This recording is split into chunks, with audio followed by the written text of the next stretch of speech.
Welcome to the channel core politics. உங்களுக்கு தெரிஞ்ச விஷயம் தான்.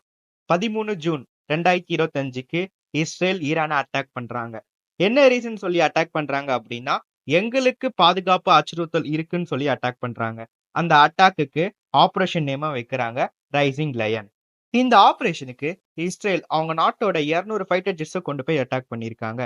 அவங்க அட்டாக் பண்ணது எல்லாமே ஈரானோட முக்கியமான சைட்ஸ், அதாவது குறிப்பா நியூக்ளியர் சைட்ஸ்.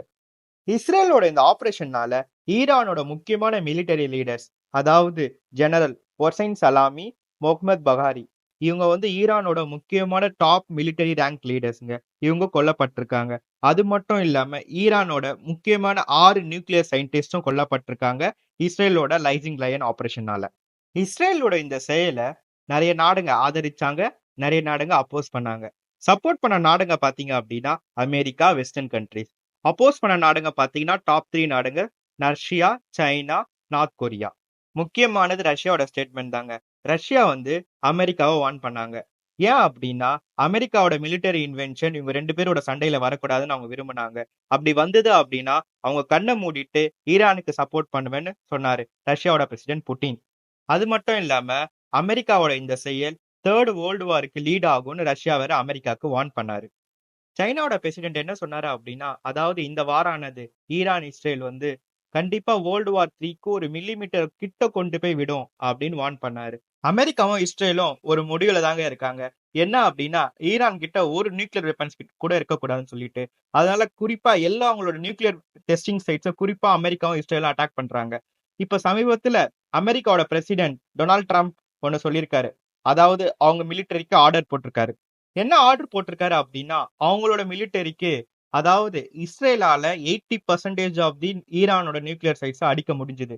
ஆனா சில நியூக்ளியர் சைட்ஸ் அடிக்க முடியல. ஏன் அப்படின்னா அது மலைக்கு அடியிலயும் அண்டர் கிரவுண்ட்லயும் இருக்கு.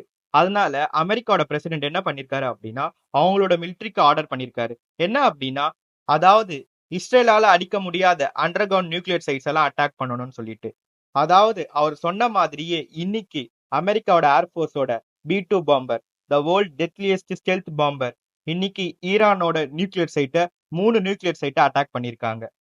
அட்டாக் மட்டும் பண்ணது இல்லாம அமெரிக்காவோட பிரசிடென்ட் பிரஸ் மீட் கொடுக்கறாரு.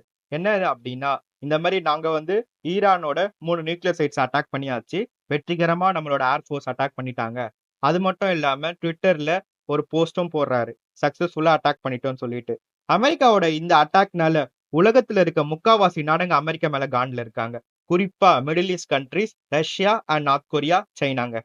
அமெரிக்காவோட இந்த செயலால மிடில் ஈஸ்ட்ல இருக்க சின்ன கண்ட்ரி தான் ஏமன் வார்ன் பண்ணிருக்காங்க அமெரிக்காவை. என்ன அப்படின்னா அமெரிக்காவோட ஷிப்ஸையும் ஏர்போர்ஸையும் உடனே வித்ரா பண்ணணும். இல்ல அப்படின்னா ஏமனோட மிலிட்டரி ஃபோர்ஸ் அமெரிக்காவை கண்டிப்பா அட்டாக் பண்ணும், ஈரானுக்கு சப்போர்ட் பண்ணி. அவங்க அபிஷியலா ஈரான் கூட வாருக்கு எங்கேஜ் ஆகுறாங்க அப்படின்னு அமெரிக்காவை வார்ன் பண்ணிருக்காரு. அது மட்டும் இல்லாம ஈரானோட பிரசிடென்ட் என்ன சொல்லியிருக்காரு அப்படின்னா, ஸ்ட்ரெய்ட் ஆஃப் ஹொர்முஸை நாங்க ஸ்டாப் பண்றோம். அதுல இருந்து தாங்க உலகத்துல 4ல் 1 பங்கு பெட்ரோலியம் எக்ஸ்போர்ட் ஆயிட்டு இருக்கு. இதை ஸ்டாப் பண்ணிட்டாங்க அப்படின்னா கண்டிப்பா உலக அளவுல பெட்ரோலியம் பிரைசஸ் கண்டிப்பா இன்க்ரீஸ் ஆகுங்க.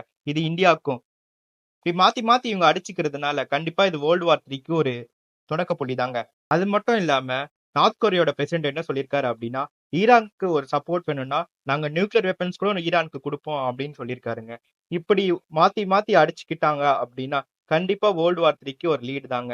இதுக்கு மாற்று கருத்தே கிடையாது. மேற்கொண்டு இதே போல ஜியோ பாலிடிக்ஸ் வீடியோஸ் பார்க்க நம்ம சேனலை சப்ஸ்கிரைப் பண்ணிக்கோங்க. உங்களோட கருத்துக்களை கமெண்ட் செக்ஷன்ல பதிவு செய்யுங்க. நன்றி, வணக்கம்ங்க.